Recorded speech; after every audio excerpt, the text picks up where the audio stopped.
I am 26 years old. My name is Maya. The day I got married should have been the happiest day of my life. It was for about 3 hours. Everything was perfect. The sun was shining. My dress fit just right.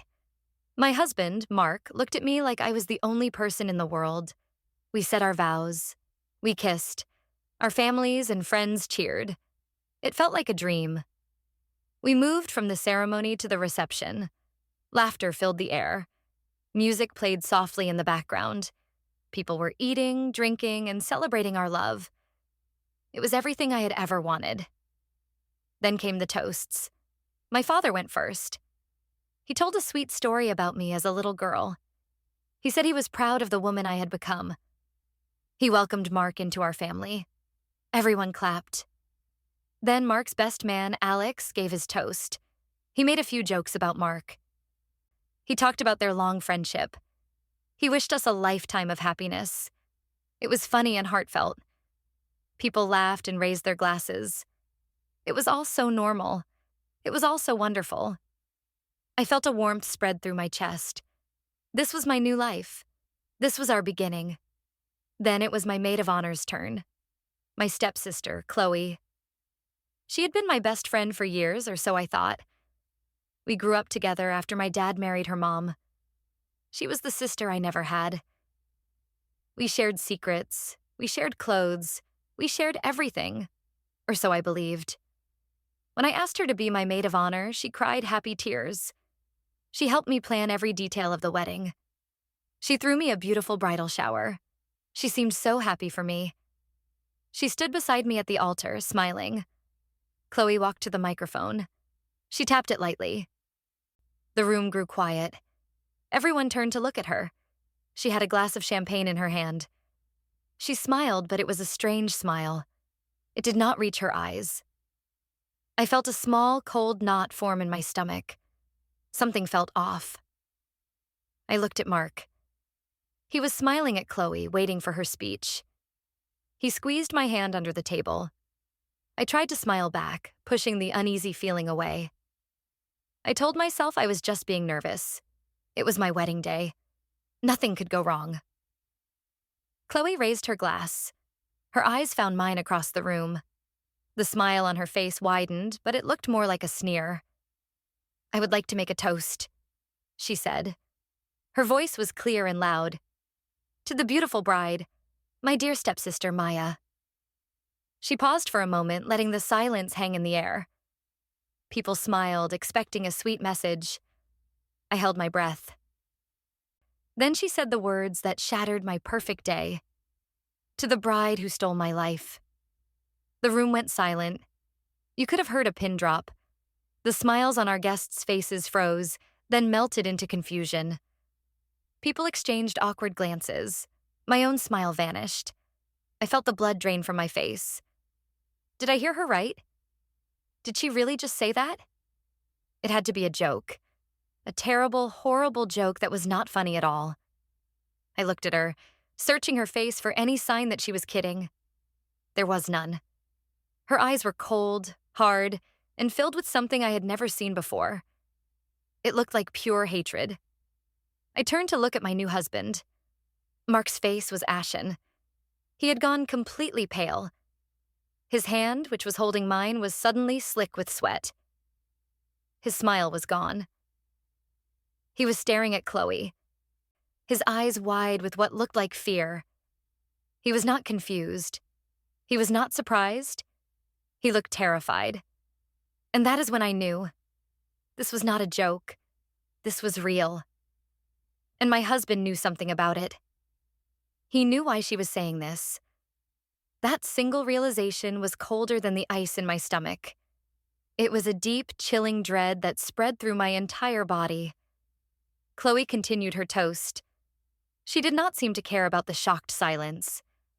She seemed to enjoy it. "You might all look at her and see this perfect sweet girl," she said, gesturing to me with her champagne glass. "But I know the truth. She takes what she wants. She always has." Her voice dripped with venom. Each word was a poisoned dart aimed directly at my heart. I could feel hundreds of pairs of eyes on me. I wanted to disappear. I wanted the ground to swallow me whole. My perfect day had turned into a public nightmare. My father stood up. "Chloe, that is enough," he said, his voice firm. Her mother, my stepmother, looked horrified. She was shaking her head, whispering Chloe's name. But Chloe ignored them. She kept her eyes locked on me. She wanted my friends, so she took them. She wanted my grades, so she copied my work.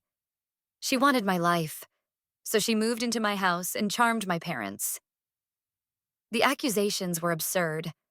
They were twisted versions of our childhood, painted in the darkest colors imaginable. We were sisters. We had shared friends. We studied together. I never stole anything from her. And then, Chloe said, her voice dropping to a dramatic whisper, she saw the man I loved. And she took him too. She finally looked away from me and turned her gaze to Mark, my husband, the man I had just promised to love for the rest of my life. He still looked like a ghost. He would not meet my eyes. He was just staring at Chloe, frozen. My mind was reeling. The man she loved? Was she talking about Mark? Chloe had never said she was in love with Mark. They were friends. They had known each other for years before I even met him. He had never mentioned anything about having feelings for Chloe, or her having feelings for him. The silence in the room was deafening. No one knew what to do. My mother had tears in her eyes. Mark's parents looked mortified. My friends were looking back and forth between me and Chloe, their faces a mixture of shock and pity. I felt so small, so exposed. This was my wedding. She was ruining it.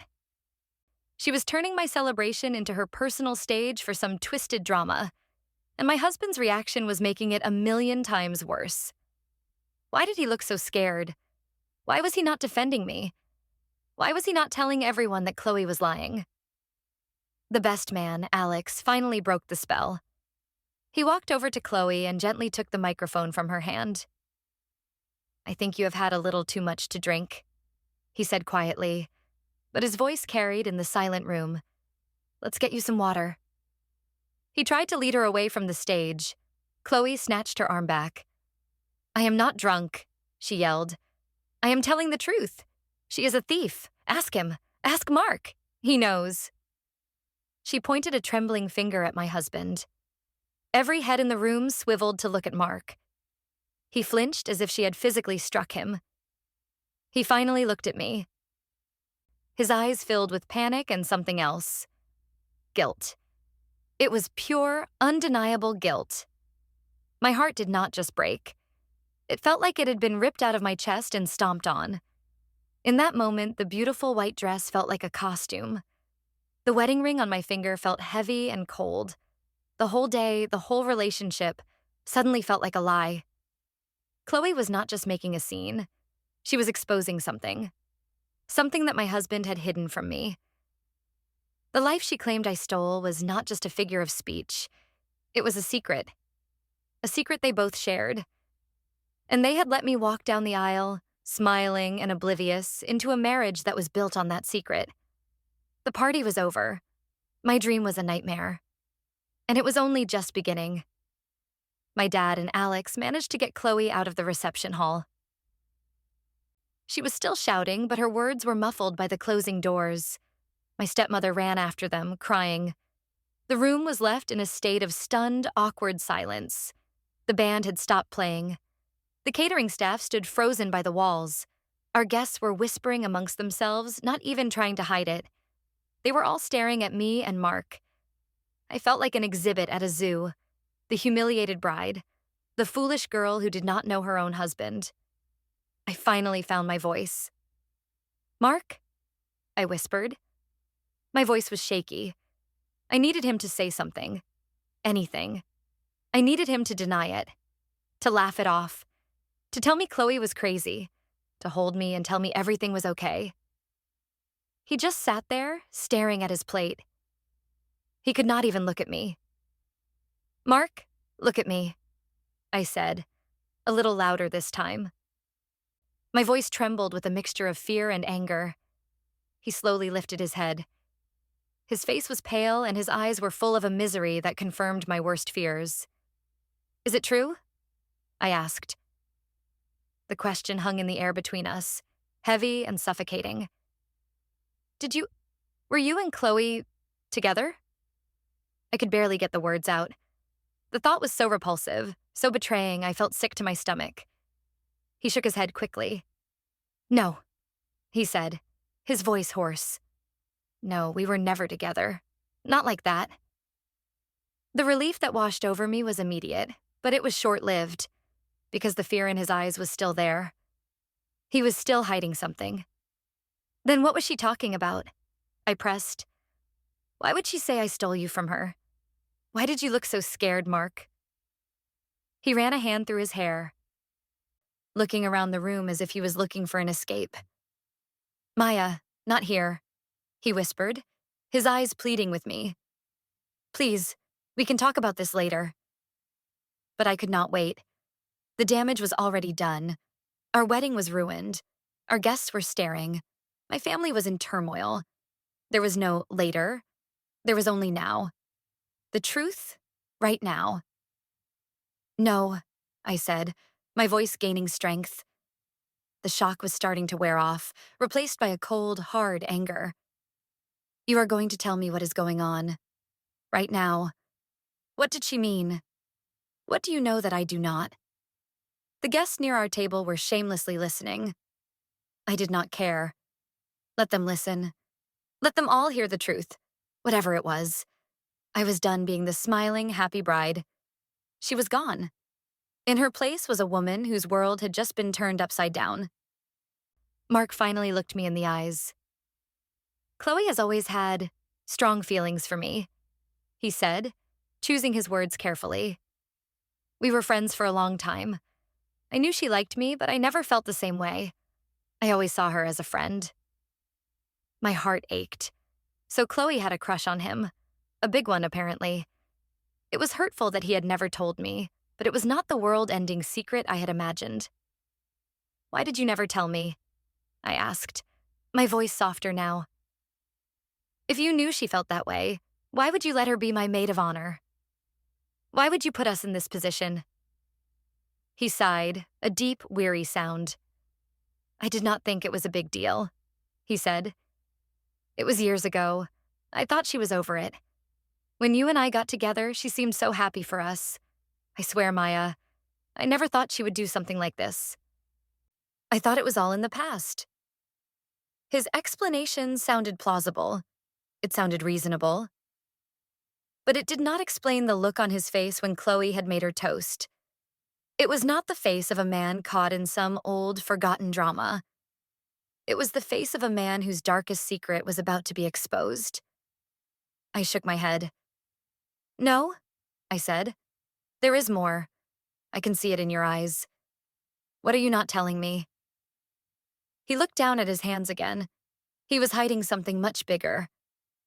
The silence stretched on. I could feel the impatience and curiosity of our guests like a physical weight. My best friend Sarah, who was another one of my bridesmaids, came over to our table. Maya, are you okay? She whispered, putting a hand on my shoulder. Do you want to go somewhere more private? I shook my head. I was not going anywhere. Not until I knew the truth. Mark, I said, my voice dangerously quiet. You have one chance to tell me everything. If you lie to me now, if you hide one more thing from me, we are done. I mean it. The ultimatum hung in the air. The finality in my own voice surprised me. But I meant it. The trust between us was already cracked. One more lie would shatter it completely. He looked up at me, his eyes wide with alarm. He saw that I was serious. He took a deep breath, as if preparing himself for a blow. It is not just that she had a crush on me, he began, his voice barely a whisper. It is more complicated than that. I waited, my heart pounding in my chest. Before I met you, he said, back when Chloe and I were just friends in college, she told people that we were dating. I stared at him. She what? I asked, my voice flat. She told people we were a couple, he repeated. She made up this whole story about our relationship. I did not find out about it until later. When I did, I confronted her. She broke down and said she was just lonely and she was sorry. I felt bad for her, so I let it go. I made her promise to stop, and she did. I thought that was the end of it. My mind was spinning. Chloe had pretended to be his girlfriend, and he had known about it, and he never thought to mention this to me. The woman who was my stepsister, my maid of honor. You thought that was the end of it? I asked, my voice incredulous. Mark, that is not a small thing. That is a huge flashing red flag. She was obsessed with you. And you kept that from me? The anger was bubbling up inside me again, hot and fierce. I did not want to ruin your relationship with her, he said weakly. She is your sister. I did not want to come between you. Come between us? I laughed, a bitter, humorless sound. She just stood up in front of 200 people and called me a thief who stole her man. I think she is the one who came between us. You should have told me, Mark. I had a right to know who I was dealing with. My voice was rising, and I did not care. Let everyone hear. Let them know what a fool I had been. I know, he said, his voice full of regret. I know I should have. I am so sorry, Maya. I was stupid. I was trying to protect you, but I just made everything worse. His apology felt hollow. The pieces were starting to click into place, but the picture they were forming was ugly. Chloe's jealousy, her possessiveness. It was not just a simple crush. It was a long-standing obsession. And Mark had known. He had known and he had said nothing. He had let this ticking time bomb stand next to me at my own wedding. I felt a wave of nausea. I stood up from the table. I need some air, I said, my voice wooden. I could not look at him anymore. I could not sit there for another second in my beautiful white dress, feeling like the world's biggest idiot. I walked away from the head table, ignoring the whispers and the stares. I walked past the dance floor, past the beautiful cake we would never cut, and out the doors of the reception hall. The cool night air hit my face, but it did nothing to calm the fire raging inside me. Sarah followed me out. Maya, wait, she said gently. What is going on? What did he tell you? I leaned against the stone wall of the venue, wrapping my arms around myself. I told her everything. About Chloe's obsession, about Mark's secret. Sarah listened patiently, her expression growing more and more horrified. When I was done, she shook her head in disbelief. I cannot believe him, she said. How could he not tell you that? That is insane, Maya. Chloe is not just jealous, she is unstable. I knew she was right. Chloe's actions were not normal. This was not a simple case of unrequited love. This was something darker, more twisted. And Mark had been complicit in hiding it. He had chosen to protect Chloe's feelings and his own peace over my right to the truth. My father and my stepmother, Helen, came outside. Helen was sobbing. Maya, I am so sorry, she said, rushing over to me. I had no idea. I do not know what has gotten into her. I am so ashamed. I felt a pang of pity for her. This was not her fault. She was just as blindsided as I was. It is not your fault, Helen, I said quietly. My father looked furious. I am going to talk to Mark, he said, his voice tight with anger. He has a lot of explaining to do. He started to go back inside.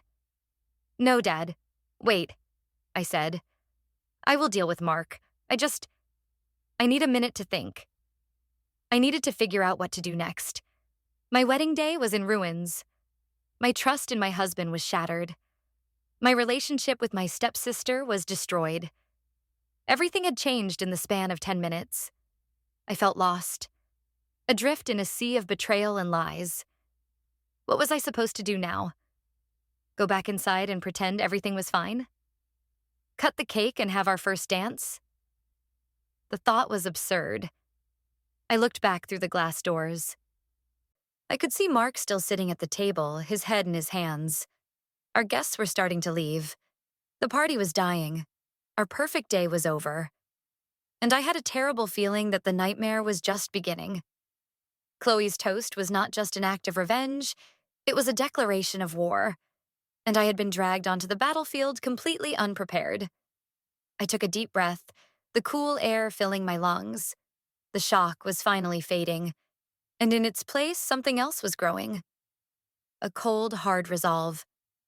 I was not going to be a victim in this story. I was not going to let Chloe or Mark destroy me.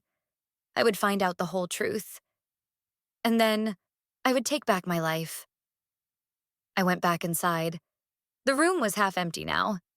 The band was packing up their instruments. The atmosphere was thick with gloom. I walked straight to Mark. He looked up as I approached, his eyes hopeful. "Maya," he said, standing up. "I am so sorry. We can fix this." I held up a hand to stop him. "We are not fixing anything tonight," I said, my voice firm and steady. "Our wedding is over. I want you to tell the rest of the guests to go home." His face fell. "What about us?" he asked, his voice small. "I do not know about us," I said honestly. "Right now I am going to a hotel. I cannot be here. I cannot be with you." The hurt in his eyes was plain to see, but I could not bring myself to care. He had hurt me. He had lied to me. He needed to understand the consequences of that. "My dad will take me," I continued. "You stay here, deal with this mess. We will talk tomorrow." I did not wait for his response. I turned and walked away, finding my dad and telling him my plan. He simply nodded, his face grim. He understood. As I left my own wedding reception, I felt a strange sense of calm settle over me. The initial chaos of emotion had subsided, leaving behind a clear, sharp focus. Chloe had tried to humiliate me. She had tried to paint me as a villain. Mark had let her. He had enabled her with his silence. They thought I would crumble. They thought I would cry and fall apart. They were wrong. They had underestimated me. They had started a war, and I was going to finish it. This was not just about a ruined wedding anymore. It was about the truth. It was about justice, and I would not rest until I had both. The next morning, I woke up in a sterile hotel room. The beautiful white dress was crumpled in a heap on the floor. For a moment, I let myself feel the pain, the grief for the perfect day that had been stolen from me, the sorrow for the trust that had been broken. I allowed myself to cry. Hot, angry tears streamed down my face. I cried for the girl who had walked down the aisle so full of hope and love. She was gone now. In her place was a woman who had been forced to see the world, and the people in it, with new, colder eyes. After I let it all out, I took a shower. I washed away the tears and the remnants of the disastrous night. As the hot water cascaded over me, my mind began to work. I needed a plan. I could not just rely on what Mark had told me. He had already proven that he was not a reliable source of information. He had minimized Chloe's obsession to protect himself. What else was he hiding? What else did he know? I needed to investigate. I needed to find out the full extent of Chloe's delusion and Mark's complicity.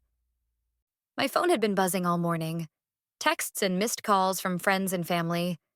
Most of them were messages of support. A few were from nosy relatives wanting to know the gossip. I ignored them all, except for one. It was a text from Sarah. "Are you okay? Call me when you are ready." I dialed her number. She picked up on the first ring. "Maya," she said, her voice full of concern. "How are you holding up?" I told her I was okay. I told her I was at a hotel. I told her I needed her help. "Anything," she said immediately. "What do you need?" Sarah was a true friend, loyal and practical. She was exactly who I needed on my side right now. "I need to know more about Chloe and Mark," I said. "You have known them both for a long time, too. Did you ever see anything?" Did Chloe ever say anything to you about Mark? I could hear Sarah thinking on the other end of the line. Well, she said slowly, now that you mention it, there were a few things. I always just thought Chloe was a bit dramatic. What things? I pressed. Tell me everything, no matter how small it seems. Sarah sighed. Okay, do you remember that trip we all took to the lake back in college? The summer before you and Mark started dating? I did remember. It was a fun weekend. A group of us had rented a cabin. Chloe was acting really weird that whole weekend, Sarah said. She kept trying to get Mark to go off alone with her. He kept making excuses. At one point, I saw them arguing by the water. I could not hear what they were saying, but she was crying and he looked really angry. My stomach tightened. Mark had never mentioned an argument. He made it sound like Chloe's crush was a one-sided, quiet affair. What happened after that? I asked.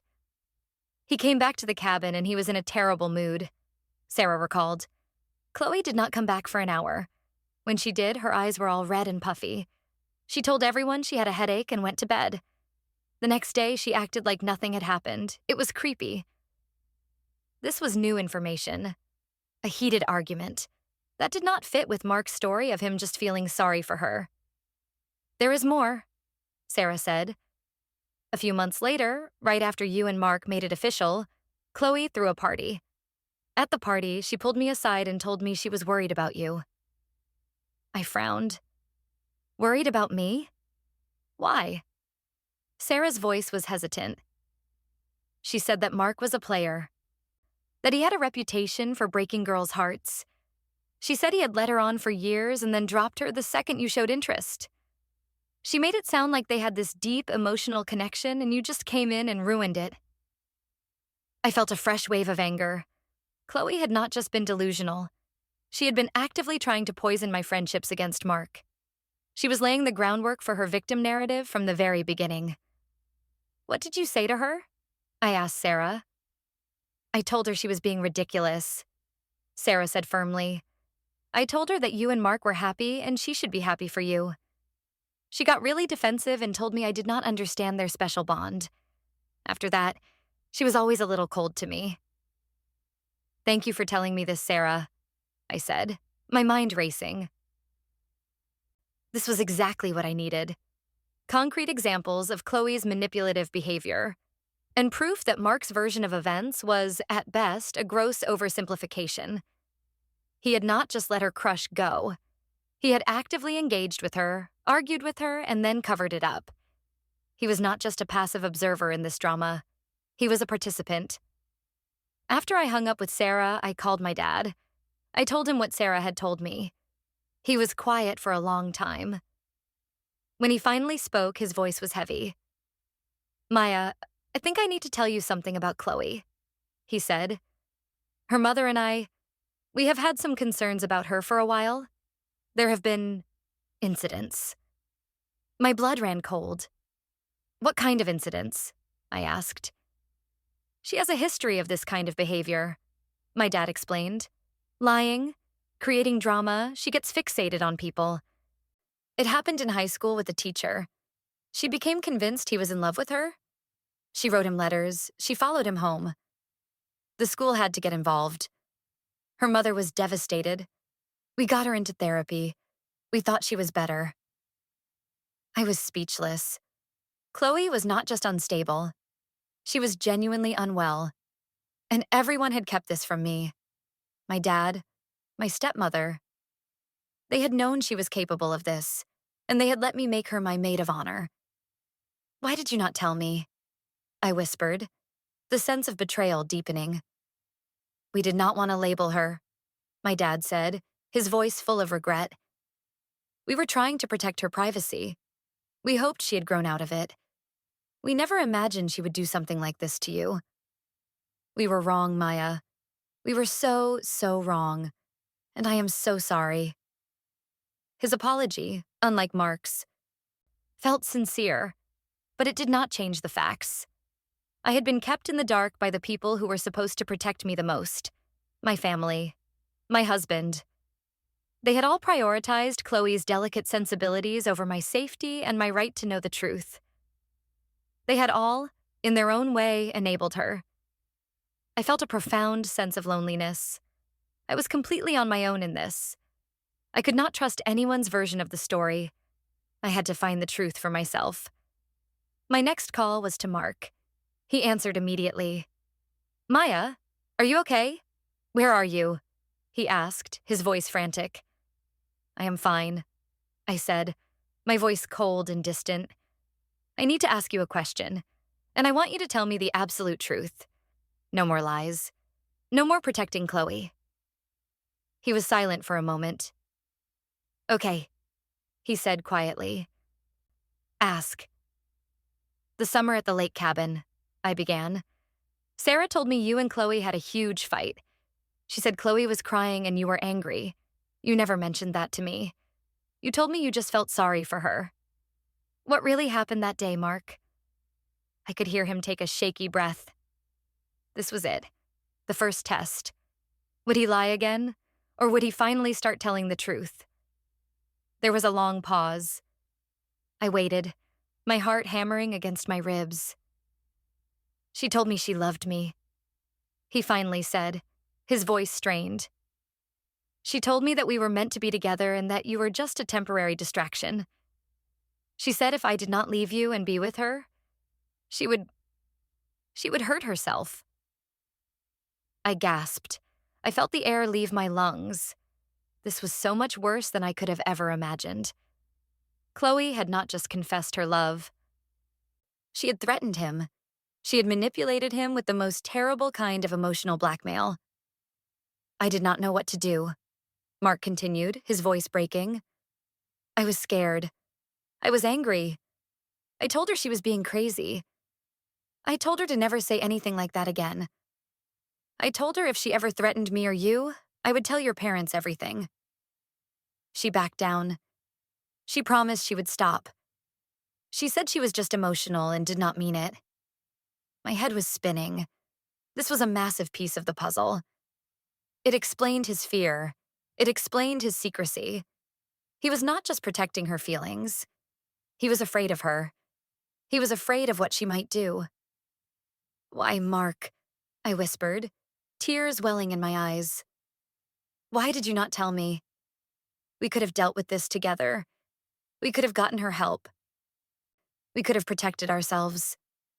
His voice was thick with shame. "I was an idiot," he said. "I really thought I could handle it. I thought I had scared her straight. She was so normal after that. For years, I convinced myself it was a one-time breakdown. I did not want to blow up your family. I did not want you to have to choose between me and your sister. I made the wrong choice. I know that now. I chose wrong, and it blew up in our faces at our own wedding." His confession was devastating, but it was also a start. It was the first piece of real, unvarnished truth I had gotten from him. It did not excuse his lies, but it did explain them.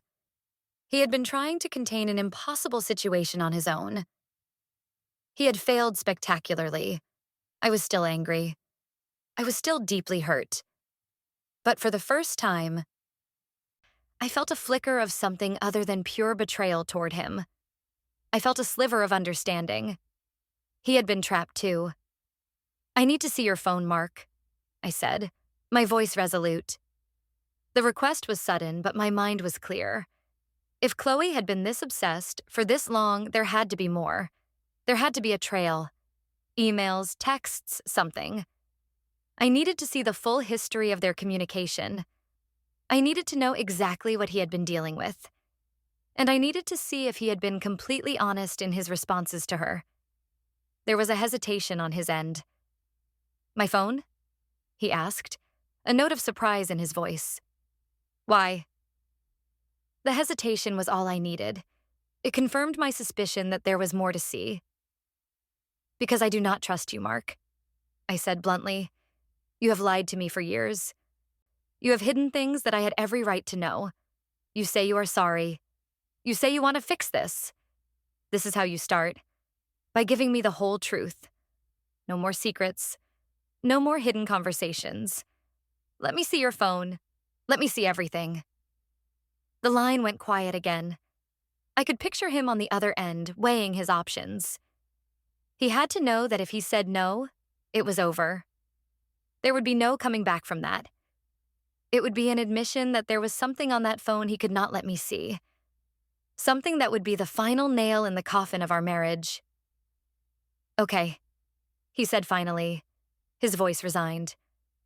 Okay, Maya, you can see it. I will bring it to you. Where are you? I told him the name of the hotel. I will be there in 30 minutes, he said. The next 30 minutes were the longest of my life. I paced the small hotel room, my mind a whirlwind of possibilities. What would I find? Would it be a string of desperate one-sided texts from Chloe? Or would it be something worse? A series of conversations that showed Mark was more involved than he was letting on? Was he placating her? Was he leading her on even a little bit to keep her calm? The thought made me sick. I had to prepare myself for what I might find. I had to be ready for the truth, no matter how ugly it was. When the knock came on the door, my heart jumped into my throat. I took a deep breath and opened it. Mark stood there, looking tired and defeated. He had changed out of his tuxedo. He was holding his phone in his hand. He did not say anything. He just held it out to me. I took it from him. His hand was trembling slightly. I stepped back into the room, and he followed me inside, closing the door behind him. We stood in silence for a moment. The phone in my hand felt like a bomb. I am going to sit here, he said quietly, moving to the small desk in the corner of the room. You can go through everything. Ask me whatever you want. I will not hide anything anymore. I nodded, my eyes fixed on the screen. I walked over to the bed and sat down. My hands were shaking as I unlocked the phone. His password was our anniversary. The irony was not lost on me. I opened his messaging app. I found Chloe's contact. My heart was pounding so hard I could hear it in my ears. I took another deep breath and I started to read. The first texts were from years ago, back in college.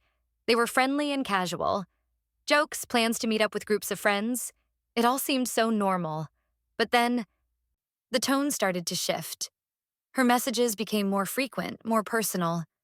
She would text him late at night. She would compliment him constantly. His replies were polite but brief. He was clearly trying to keep a distance. Then I found the messages from around the time of the lake trip. Her texts were frantic, desperate. I know you feel it too, Mark. This connection between us. Why are you fighting it? She wrote. You are just confused because of Maya. She is not right for you. I am. His reply was sharp. Chloe, stop. You are my friend. You are Maya's sister.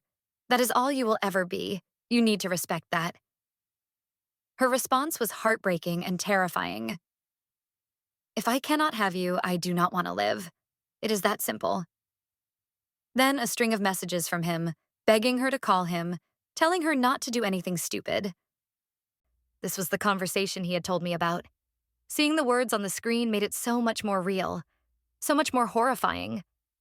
I scrolled forward. There was a long period of silence from her after that. It seemed his threat to tell her parents had worked. For a while. But then, about a year ago, the messages started again. They were different this time. More subtle. She would send him articles about things she knew he was interested in. She would ask for his advice on her career. She would send him old photos of the two of them from before I was in the picture, with captions like, "Remember how much fun we used to have?" It was a slow, insidious campaign to work her way back into his life, to remind him of their special bond. His replies were still distant. Cool article. Good luck with the job. Haha, yeah. Good times. He was not encouraging her, but he was not shutting her down completely either. He was trying to manage her, to keep her at arm's length without setting her off again. I felt a knot of anger tighten in my stomach. He should have shown me these messages. He should have told me she was starting up again. This was not something he should have been handling alone. Then I got to the messages from the past few months during our wedding planning. They were filled with a sickening sweetness. The flower arrangements you two picked are just beautiful. You have such great taste, Mark, she wrote. I am so excited to stand up there and watch my two favorite people get married. It was all a performance. A lie. She was playing the part of the supportive sister, all while seething with jealousy and resentment. And Mark was playing along, pretending he did not see the manipulation, pretending he did not know the person he was dealing with. I kept scrolling, my thumb moving faster and faster. I was looking for the smoking gun. The one message that would change everything. And then I found it. It was from the night of the bachelor party, just 2 weeks before the wedding. Chloe had sent him a long, rambling message. It was a final, desperate plea. This is your last chance, Mark, it read. You are making a huge mistake. You are marrying the wrong sister. I am the one who has always loved you. I am the one who understands you. You know it is true. Call off the wedding. It is not too late. We can be together. If you go through with this, you will regret it. And I will make sure Maya regrets it too. My blood ran cold. It was a direct threat. She had told him she was going to do something. She had warned him. I looked at his reply. My heart stopped. He had not replied with anger. He had not replied with a threat to expose her. His reply was one single pleading sentence. Chloe, please, do not do this. Do not ruin this for me. Do not ruin this for me. Not for us. For me. The selfishness of that message hit me like a physical blow. In that moment, he was not thinking about protecting me. He was not thinking about getting Chloe help. He was thinking only of himself, of his perfect wedding day, of his happy life. He was begging the monster to stay in her cage for just a little while longer so he could have what he wanted. He was not trying to solve the problem. He was just trying to delay the explosion.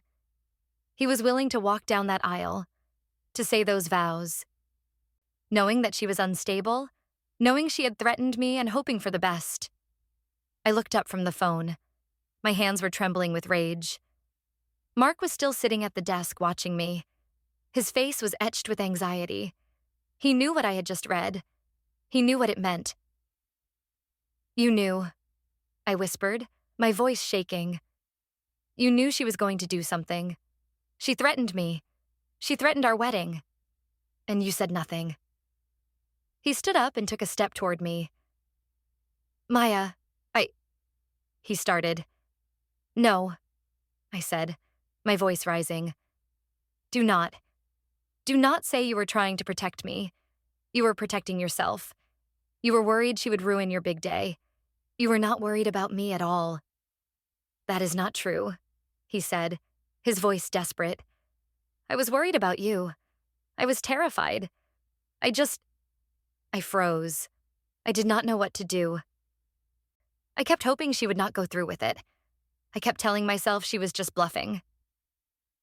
I stood up, the phone still clutched in my hand. You hoped? I shouted, the cold calm I had felt earlier completely gone, replaced by a white-hot fury. You hoped?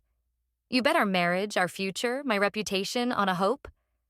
You let me stand up there next to a woman who you knew was dangerously obsessed with you? Who you knew had threatened me and you just crossed your fingers and hoped for the best? Is that what you are telling me? Tears were streaming down my face now, but they were tears of rage, not sadness. How could you, Mark? I sobbed. How could you be so selfish, so reckless? I trusted you. I loved you. I stood there and promised to spend my life with you, and you were keeping this poison from me. You were letting it fester right next to us. He tried to reach for me, to hold me, but I recoiled as if he were on fire. Do not touch me, I hissed. Get out. Maya, please, he begged, his own eyes filling with tears. Please do not do this. We can get through this. I will do anything. I will cut her out of our lives forever. We will go to counseling. I will spend the rest of my life making this up to you. Please, just do not leave me." His words were a torrent of panic and regret, but they were too little, too late. The trust was not just cracked anymore.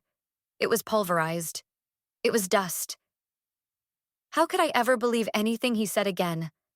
How could I ever feel safe with him knowing he was capable of this kind of deception? Knowing he would prioritize his own comfort over my well-being? I said, "Get out," I repeated, my voice flat and empty. "I need to be alone. I need to think, and I cannot do that with you here." He looked at me for a long moment, his face crumbling in despair. He saw the finality in my eyes. He knew he had pushed me too far. He slowly turned and walked to the door. He paused with his hand on the knob. "I love you, Maya," he whispered. "I know I messed up, but I do love you." Then he was gone, leaving me alone in the silent hotel room with the ruins of our life. I sank onto the bed, the phone falling from my hand. The anger drained away, leaving behind a vast, empty ache. My husband was not the man I thought he was, and my marriage was a lie. I did not know what the future held, but I knew one thing for sure. I could not go back to the way things were. The woman who had said "I do" yesterday was gone forever. I spent the next 2 days in that hotel room. I did not answer my phone. I did not reply to any texts. I just needed to be alone with my thoughts. I ordered room service and watched mindless television, trying to numb the pain. But my mind kept replaying the events of the wedding, the words on Mark's phone, the look of betrayal on his face. I was caught in a loop of anger and grief. On the third day, I knew I could not hide anymore. I had to face the world. I had to decide what to do next. My first step was to understand the full scope of Chloe's sabotage. It was not enough to know what she did at the wedding. I needed to know what else she had done. The line from her toast echoed in my head. She wanted my life, so she took it. It was a lie, but it was a lie she clearly believed. Why? What had I supposedly taken from her?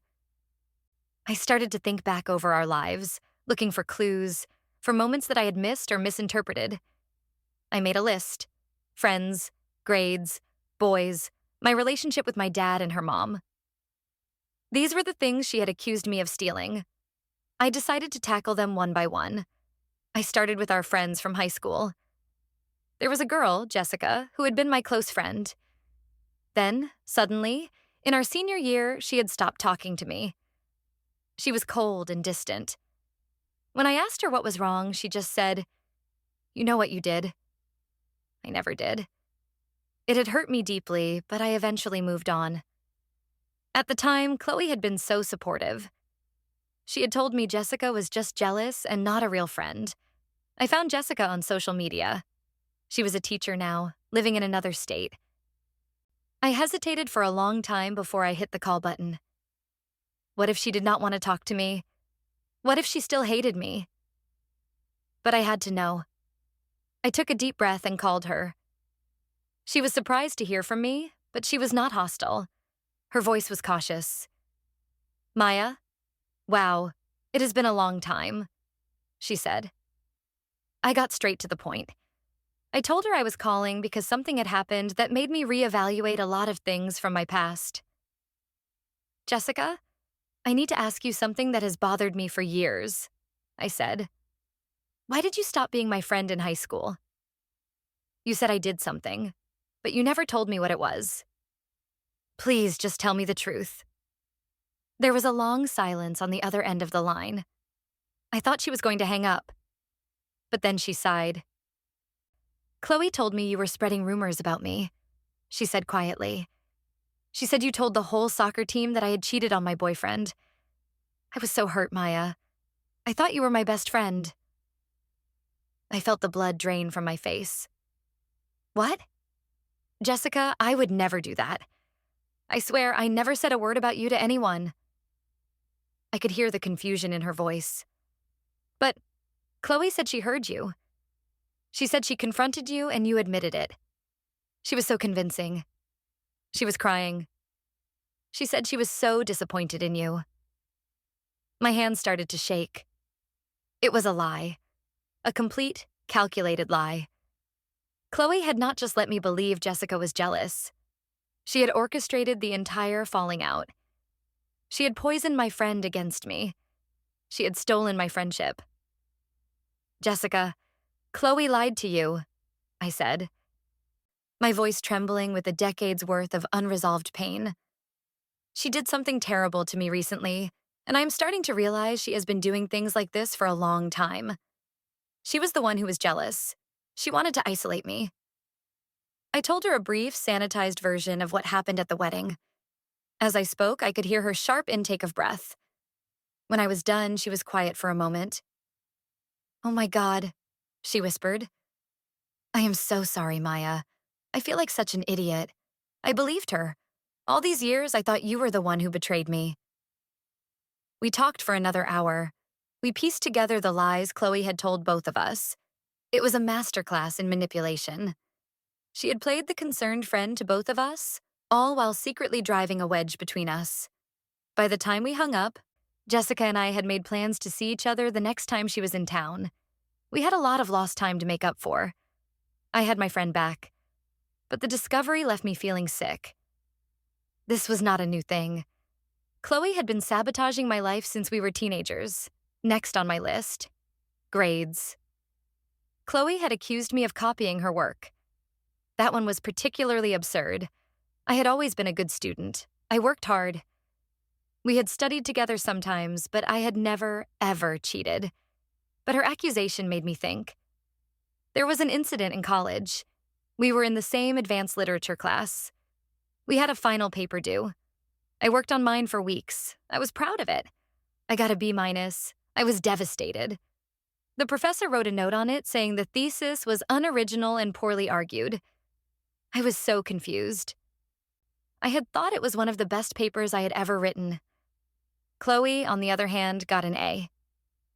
She had been so sympathetic. She told me not to worry, that the professor was just tough. I still had that paper saved on an old hard drive. I dug it out and read it again. It was good. The thesis was strong. The arguments were well supported. Why had the professor hated it so much? Then a crazy thought occurred to me. I went to the university's online library. I looked up the honors theses from that year. I found Chloe's. Her degree was in literature. I opened the file and started to read. And then I saw it. The third chapter of her thesis. The topic was the same as my final paper from that class. And the argument, it was my argument, almost word for word. She had taken my paper, expanded on it, and submitted it as her own original work for her honors thesis a year later. But that was not the worst part. I scrolled back to the beginning of her thesis. In her acknowledgments, she thanked the professor from our literature class. He had been her thesis advisor. A cold dread washed over me. I went back and looked at the date I had submitted my paper. Then I looked at the date she had submitted her thesis proposal. She had proposed the topic a week before my paper was due. She had known what I was writing about. We had talked about it. She had seen my notes. She had probably gone to the professor, her future advisor, and told him about her brilliant new idea. My idea. So when he received my paper, he thought I was the one with the unoriginal thesis. He thought I was the one who had copied. She had not just stolen my work. She had framed me. She had made me look like a cheat, all while collecting the praise for herself. I felt a surge of pure, unadulterated rage. This was not just petty jealousy. This was academic fraud. This was a calculated act of sabotage that had affected my grades and my confidence. She had not just stolen my paper. She had stolen my intellectual property. She had stolen my sense of accomplishment.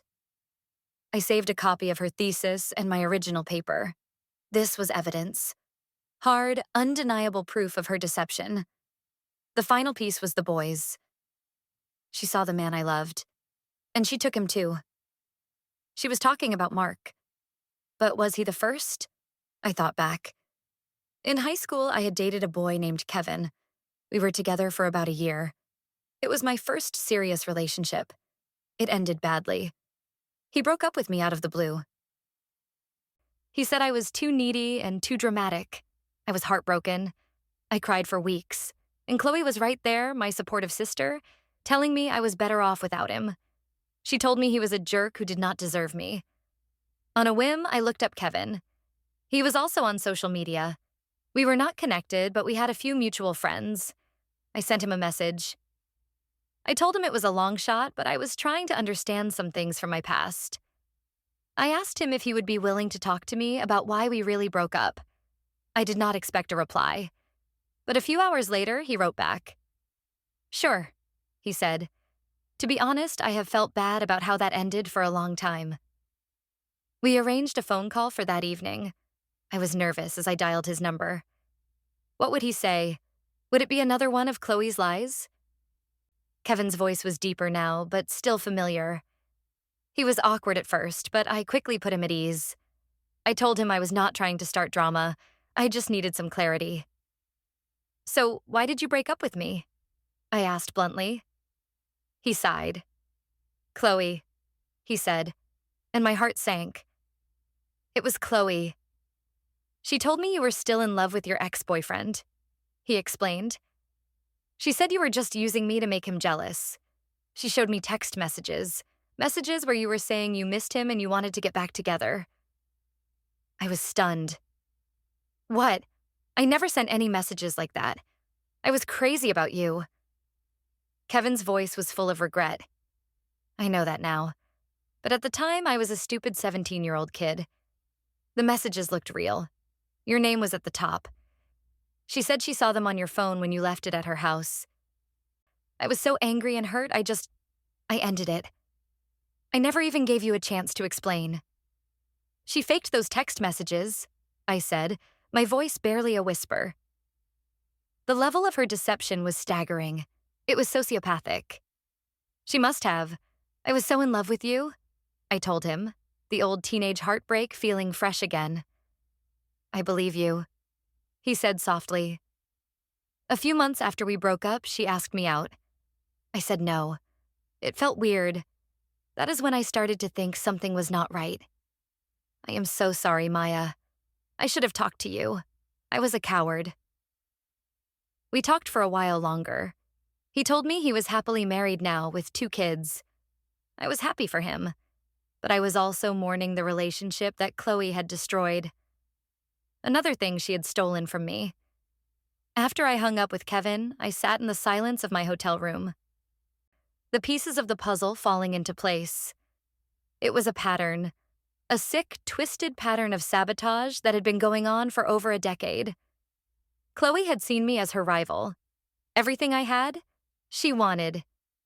And if she could not have it, she made sure I could not have it either. My friendships, my academic success, my relationships. She had systematically tried to destroy every good thing in my life. And the worst part? She had done it all with a smile on her face, pretending to be my loving, supportive sister. The picture was now terrifyingly clear. Chloe was not just a jealous stepsister. She was a predator, and I had been her prey for years. But now I had the truth. I had evidence. I had witnesses. The power dynamic had shifted. She did not know that I knew. She thought she had won. She thought she had destroyed my wedding and my marriage and that I would just crawl away and hide in shame. She had no idea what was coming. The anger and grief I had been feeling began to coalesce into something new. A cold, hard determination. She had called me a thief, but I was not the thief. She was. And I was about to prove it to everyone. I was going to take back everything she had ever stolen from me, starting with my own story. The first person I needed to confront was not Chloe. It was my stepmother, Helen. She was a good person, but she was a classic enabler. Her love for her daughter had blinded her to the truth. She had made excuses for Chloe's behavior her whole life. She had to be made to see the full picture. She had to understand that this was not just a phase or a cry for help. This was a dangerous, destructive pattern that had been going on for years. I called her and asked her to meet me for coffee. I chose a neutral, public place. I did not want a big, emotional scene. I needed this to be a calm, factual presentation of the evidence. She arrived looking worried and tired. She had been crying. Maya, she said, her voice trembling. I am so glad you called. I have been so worried. How are you? I did not answer her question. I just looked her in the eye. Helen, I said, my voice steady. We need to talk about Chloe, and I need you to listen. Really listen, without making excuses for her. She flinched at my tone, but she nodded. Of course, dear, she said. I started from the beginning. I told her about Jessica and the lies Chloe had told to end our friendship. Helen frowned. Oh, I remember that, she said. Chloe was so upset for you. She said that Jessica girl was a bad influence. I just looked at her. No, Helen. Chloe was the bad influence. I spoke to Jessica. Chloe lied to her and told her I was spreading rumors. She engineered the whole thing. Helen looked confused, but I did not give her time to argue. I moved on to the next point. The plagiarism. I pulled out my laptop and opened the files. I showed her my original paper from college. Then I showed her Chloe's honors thesis. I pointed to the chapter that was a direct copy of my work. She stole my paper, Helen, I said, my voice hard. She submitted it as her own work. And she did it in a way that made my professor think I was the one who was unoriginal. This is academic fraud. Helen stared at the screen, her face pale. She read the words, comparing the two documents. The evidence was irrefutable. She looked up at me, her eyes wide with shock. I did not know, she whispered. No, I said. You did not, because you never wanted to see it. I was not finished. I told her about Kevin. I told her how Chloe had faked text messages to break us up and then had the audacity to ask him out herself. Helen was shaking her head now, tears welling in her eyes. This cannot be true, she mumbled. My Chloe would not do these things. Yes, she would, I said, my voice rising slightly. She has been doing these things for years, and you and my dad, you have known she has a problem. You told me about the incident with the teacher in high school. You knew she was capable of obsession and delusion, and you never warned me. You let me get close to her. You let me trust her. You let me make her my maid of honor. The accusation hung in the air between us. The truth of it was sharp and painful. Helen started to sob, her shoulders shaking. We thought she was better, she cried. Her therapist said she was making progress. We did not want to stigmatize her. We just wanted her to have a normal life. I felt a flicker of pity for her, but I quickly extinguished it. Her good intentions had paved the way for my personal hell. A normal life? I asked, my voice incredulous. By letting her destroy mine? Helen, your daughter is not just emotional. She is manipulative and destructive, and your refusal to see it has enabled her. You have protected her from the consequences of her actions her whole life. And look where it has gotten us. My wedding is ruined. My marriage is on the brink of collapse. And Chloe is still out there, thinking she got away with it. My words were harsh, but they were true. And I could see in her eyes that they were finally hitting home. The excuses were falling away, revealing the ugly truth underneath. Her daughter was not a victim. She was a predator. What are you going to do? She asked, her voice small and broken. This was the moment. I had to know whose side she was on.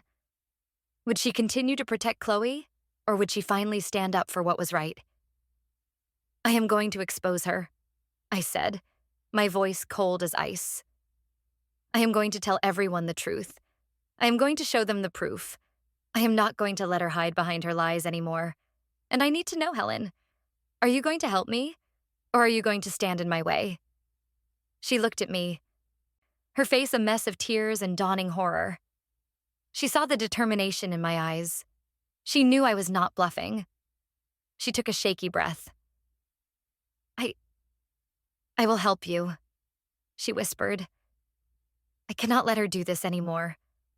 I love my daughter, but this is not love. This is poison, and it has to stop. I had my first ally. It was a small victory, but it was a crucial one. With Helen on my side, Chloe's main line of defense, her mother's unwavering support, was gone. The next step was to deal with Mark. I had not spoken to him since he left the hotel room. He had sent me a few texts, begging me to talk to him, but I had ignored them. I was not ready. I needed to approach him from a position of strength. And now, I had that. I had the full story. I knew exactly how deep Chloe's manipulation went. I knew he was not the only victim. But he was still complicit, and he still had to answer for his choices. I called him and told him to meet me at our apartment, the one we had spent months decorating together, the one I had not been back to since the wedding. Walking in felt strange. It was our home, but it felt like a stranger's house. It was filled with ghosts of a happy future that might never come to be. Mark was already there, waiting for me. He looked terrible. He had not been sleeping. He looked lost. Maya, he said, his voice hoarse. Thank you for coming. I did not sit down. I stood in the middle of the living room, my arms crossed. I have been doing some research, Mark, I said, my voice devoid of emotion. I have been talking to people. I have been digging into the past. And I have learned a lot about Chloe. I then proceeded to lay out everything I had discovered. I told him about Jessica. I told him about my stolen paper. I told him about Kevin. With each new revelation, his face grew paler. He had known Chloe was obsessed with him, but he had no idea the extent of her sabotage in other areas of my life. He was seeing, for the first time, the full portrait of the woman he had been trying to manage. When I was finished, the room was silent. He just stared at me, his eyes full of a dawning horror that mirrored what I had seen on Helen's face. I did not know, he whispered. I swear, Maya, I had no idea she was like that. I just thought it was all about me. I let out a short, bitter laugh. Of course you did, I said. That is what she wanted you to think. That is what you wanted to think. It made it a simple problem. A girl with a crush, easy to dismiss, easy to hide. But it was never just about you, Mark. It was about me. She has been trying to ruin my life for years, and you just became her newest and most powerful weapon. He flinched, but he did not deny it. He knew it was true. What she did at the wedding was not just an outburst, I continued. It was the culmination of a decade of resentment and sabotage. She was trying to destroy me, publicly. And you, by hiding the truth from me, you handed her the matches and the gasoline. I walked over to the coffee table and picked up a framed photo of us from our engagement shoot. We were smiling, so happy, so oblivious. I stared at it for a long moment. I look at this picture now, I said quietly, and all I can see is a fool. A woman who is about to marry a man who did not trust her enough to tell her the truth. A man who is willing to risk her happiness to avoid an uncomfortable conversation. I put the photo down, face down. The gesture was small, but it felt monumental. It was the end of an era, the end of the illusion. Mark finally broke down. He sank onto the couch and put his head in his hands, his body shaking with sobs. I am so sorry, he choked out. I know it is not enough. I know I broke everything. But I am so sorry, Maya. I love you more than anything. I was just so scared. I did not know what to do. I watched him cry. A part of me, the part that still loved him, wanted to go to him, to comfort him. But I could not. The wound was too deep. The betrayal was too profound. I know you were scared, I said, my voice softening slightly. I understand that now, but being scared is not an excuse for lying. It is not an excuse for putting me in danger. You made a choice, Mark. You chose to handle it alone. You chose to hide it. And that choice had consequences. For both of us. He looked up at me, his face streaked with tears. What happens now? He asked, his voice full of dread. What do you want to do? This was the question I had been asking myself for days. Do I leave him? Do I try to forgive him? Can a marriage built on such a massive lie be saved? I did not have the answer yet, but I knew what had to happen first. First, I said, my voice regaining its strength. We are going to confront Chloe. Together. You, me, my dad, and her mother. We are all going to sit down in a room and we are going to lay out the entire truth. No more hiding. No more secrets. She is going to face what she has done. All of it. Mark's eyes widened. A confrontation? He said. Do you think that is a good idea? What if she gets worse? I shook my head. I am not afraid of her anymore, Mark, I said. And you should not be either. We are done letting her control us with her threats and her instability. We are taking the power back. We are going to expose her, and you are going to be right there beside me. You are going to tell her, to her face, that you know what she has done, and that it is over. That is the only way this starts to get fixed. That is the only way I can even begin to think about forgiving you. He looked at me, a flicker of something new in his eyes. Respect. He saw that I was not the broken bride he had left at the hotel. I was in control now. I was calling the shots. He slowly nodded. Okay, he said, his voice firming with a new resolve. Okay, I will do it. I will stand with you, whatever you need.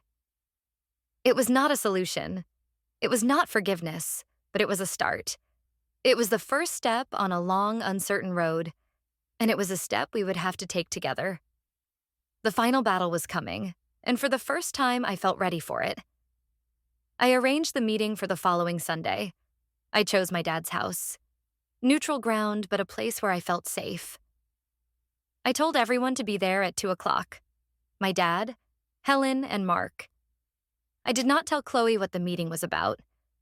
Helen just told her it was an important family discussion about the wedding.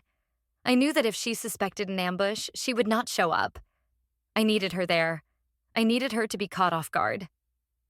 The hours leading up to the meeting were tense. I went over my notes, my evidence, again and again. I had copies of my paper and her thesis. I had a written statement from Jessica. I had the screenshots of Chloe's threatening texts to Mark. I was armed with the truth. Mark and I drove to my dad's house together. We did not talk much. The air between us was still thick with unspoken words and unresolved pain. But we were a united front. That was what mattered. My dad and Helen were already there when we arrived. They both looked nervous. We sat in the living room waiting. The silence was heavy. Every tick of the clock sounded like a drumbeat, counting down to the confrontation. Finally, we heard a car pull into the driveway. Chloe. My heart started to pound. This was it. The moment of truth. Chloe walked in, smiling. She was dressed in a cheerful sundress, acting as if nothing had happened. Hi, everyone, she said brightly. What is this big, secret meeting about? Her eyes scanned the room, taking in our solemn faces. Her smile faltered slightly. She could feel the tension. She looked at me, a flicker of uncertainty in her eyes. Maya, she said, her voice dripping with fake concern. I have been so worried about you. I have been calling and texting. Are you okay? I did not answer her. I just stared at her, my expression unreadable. Helen was the one who spoke. Chloe, sit down, she said, her voice strained. We need to talk. Chloe's eyes darted to her mother, then back to the rest of us. The fake cheerfulness was gone now, replaced by a wary defensiveness. She sat down on the armchair opposite the sofa where Mark and I were sitting. She looked like a queen holding court, ready to receive her subjects. She had no idea she was about to be dethroned. My dad cleared his throat. "Chloe," he began, his voice firm. "We are all here because of what happened at the wedding. Your toast was unacceptable. It was cruel and it was filled with lies." Chloe immediately went on the offensive. "They were not lies," she said, her voice rising. "I was telling the truth. Maya has been stealing from me my whole life. She is a user, and you all just let her get away with it." "That is enough," I said, my voice cutting through her tirade. It was quiet, but it was filled with a cold authority that made her stop and look at me. "You are done talking, Chloe," I said. "Now, you are going to listen." I stood up and walked over to the coffee table. I laid out my evidence, piece by piece. I started with Jessica. "Do you remember my friend Jessica?" I asked. Chloe nodded, a smug look on her face.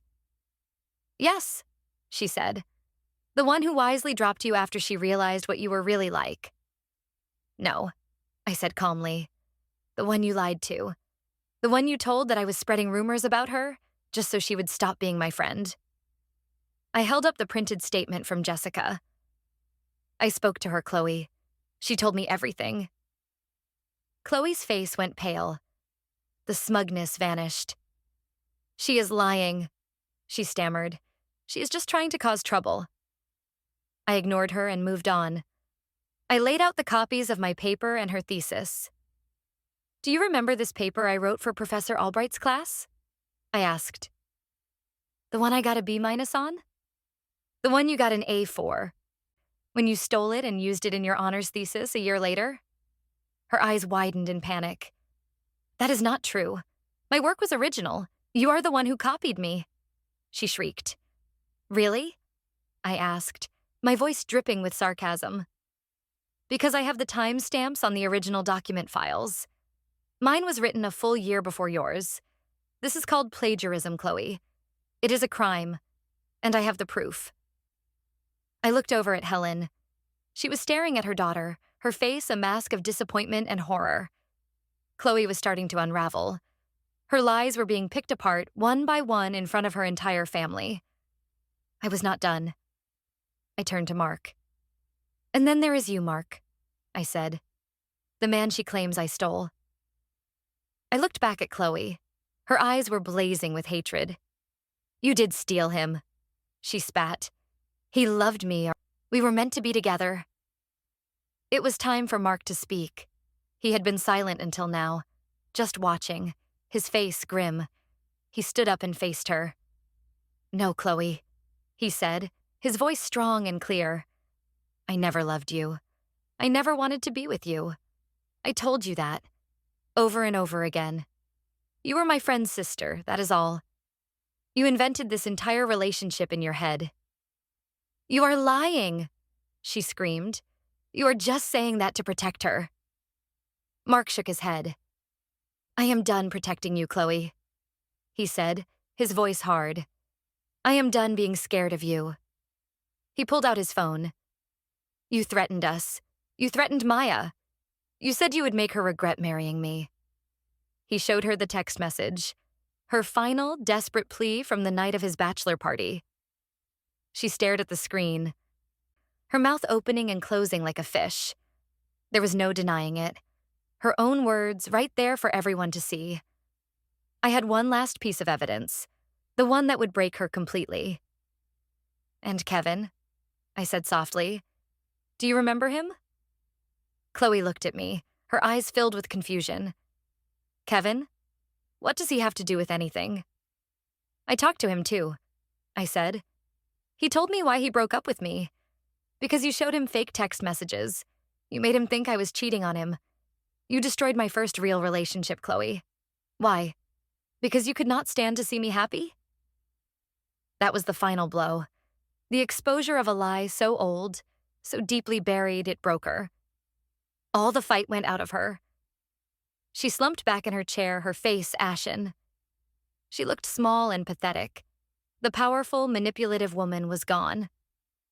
In her place was just a sad, broken girl who had built her entire identity on a foundation of lies, and we had just kicked it all out from under her. The room was silent for a long time. No one knew what to say. Chloe just sat there, staring into space, defeated. Helen was the first to move. She went to her daughter and knelt in front of her. "Chloe," she whispered, her voice full of pain. "You need help, real help. We cannot go on like this." Chloe did not respond. She did not even seem to hear her. My dad looked at me, his eyes full of a sad understanding. He walked over and put his hand on my shoulder. "I'm so proud of you," he said quietly. "And I am so sorry we let it get this far." I looked at Mark. He was looking at me, his expression a mixture of awe and deep regret.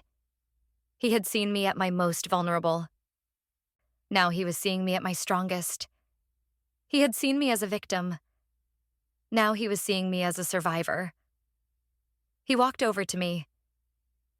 "You were incredible," he whispered. "I am so sorry I did not trust you with this from the beginning. You are the strongest person I know." The confrontation was over. There was no big, dramatic confession from Chloe. There was no tearful apology. There was just the quiet, devastating weight of the truth. And in that moment, it was enough. We had exposed her. We had taken back the power. Her reign of terror was over. In the days that followed, the fallout was swift. Helen, true to her word, got Chloe into an inpatient treatment program. It was a long road ahead for her, but for the first time, she was being forced to confront her issues head-on. My dad and I had a long talk. He apologized again for not telling me about Chloe's past. We started to heal the breach in our relationship. The biggest question that remained was Mark. What were we going to do? He had done what I asked. He had stood by me. He had faced Chloe and told the truth. But was it enough to erase the years of lies? Could I ever fully trust him again? We started going to marriage counseling. It was hard. There were a lot of tears, a lot of anger. I made him tell me every detail of his interactions with Chloe, every secret he had ever kept. It was painful, but it was necessary. He had to prove to me that there were no more surprises, no more hidden bombs waiting to go off. Slowly, painstakingly, we started to rebuild. He worked every day to earn back my trust.